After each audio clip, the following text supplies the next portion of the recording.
அப்போஸ்தலனாகிய பேதுரு எழுதின 2ஆம் நிருபம் 2ஆம் அதிகாரம். கள்ள தீர்க்கதரிசிகளும் ஜனங்களுக்குள்ளே இருந்தார்கள், அப்படியே உங்களுக்குள்ளும் கள்ள போதகர்கள் இருப்பார்கள். அவர்கள் கேட்டுக்கு எதுவான வேத புரட்டுகளை தந்திரமாய் நுழைய பண்ணி தங்களை கிரயத்துக்கு கொண்ட ஆண்டவரை மறுதலித்து தங்களுக்கு தீவிரமான அழிவை வருவித்துக் கொள்வார்கள். அவர்களுடைய கெட்ட நடக்கைகளை அநேகர் பின்பற்றுவார்கள். அவர்கள் நிமித்தம் சத்திய மார்க்கம் தூஷிக்கப்படும். பொருளாசையுடையவர்களாய் தந்திரமான வார்த்தைகளால் உங்களை தங்களுக்கு ஆதாயமாக வசப்படுத்திக் கொள்வார்கள். பூர்வ காலம் முதல் அவர்களுக்கு விதிக்கப்பட்ட ஆக்கினை அயர்ந்திராது, அவர்களுடைய அழிவு உறங்காது.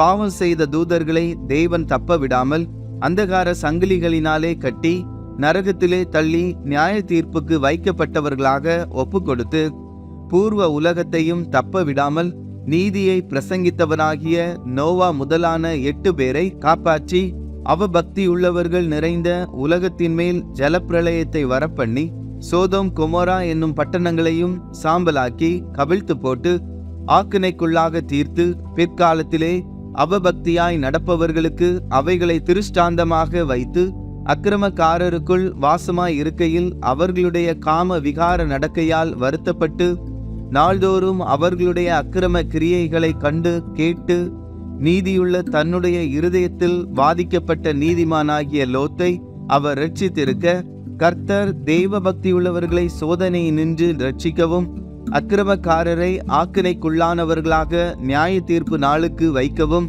அறிந்திருக்கிறார். விசேஷமாக அசுத்த இச்சையோடே மாம்சத்திற்கு ஏற்றபடி நடந்து கர்த்தத்துவத்தை அசட்டை பண்ணுகிறவர்களை அப்படி செய்வார். இவர்கள் துணிகரக்காரர், அகங்காரிகள், மகத்துவங்களை தூஷிக்க அஞ்சாதவர்கள், அதிக பலனையும் வல்லமையையும் உடைய தேவதூதர்கள் முதலாய் கர்த்தருக்கு முன்பாக அவர்களை தூஷணமாய் குற்றப்படுத்த மாட்டார்களே. இவர்களோ பிடிபட்டளிக்கப்படுவதற்கு உண்டான புத்தியற்ற மிருக ஜீவன்களைப் போல தங்களுக்கு தெரியாதவைகளை தூஷித்து தங்கள் கேட்டிலே கெட்டழிந்து அநீதத்தின் பலனை அடைவார்கள். இவர்கள் ஒரு நாள் வாழ்வை இன்பம் என்றெண்ணி கரைகளும் லட்சைகளுமாய் இருந்து உங்களோடே விருந்துண்கையில் தங்கள் வஞ்சனைகளில் உல்லாசமாய் வாழ்கிறவர்கள். விபச்சார மயக்கத்தால் நிறைந்தவைகளும் பாவத்தை விட்டோயாதவைகளுமாய் இருக்கிற கண்களையும் உடையவர்கள், உறுதியில்லாத ஆத்துமாக்களை தந்திரமாய் பிடித்து பொருளாசைகளில் பழகின இருதயத்தை உடைய சாபத்தின் பிள்ளைகள். செம்மையான வழியை விட்டு தப்பி நடந்து பேயோரின் குமாரனாகிய பிலேயாமின் வழியை பின்பற்றி போனவர்கள். அவன் அநீதத்தின் கூலியை விரும்பி தன்னுடைய அக்கிரமத்தின் நிமித்தம் கடிந்து கொள்ளப்பட்டான். பேசாத மிருகம் மனுஷர் பேச்சை பேசி தீர்க்கதரிசியினுடைய மதிகேட்டை தடுத்தது. இவர்கள் தண்ணீர் இல்லாத கிணறுகளும் சுழல் காற்றினால் அடியுண்டோடுகிற மேகங்களுமாய் இருக்கிறார்கள். என்றென்றைக்கும் உள்ள காரிருளே இவர்களுக்கு வைக்கப்பட்டிருக்கிறது.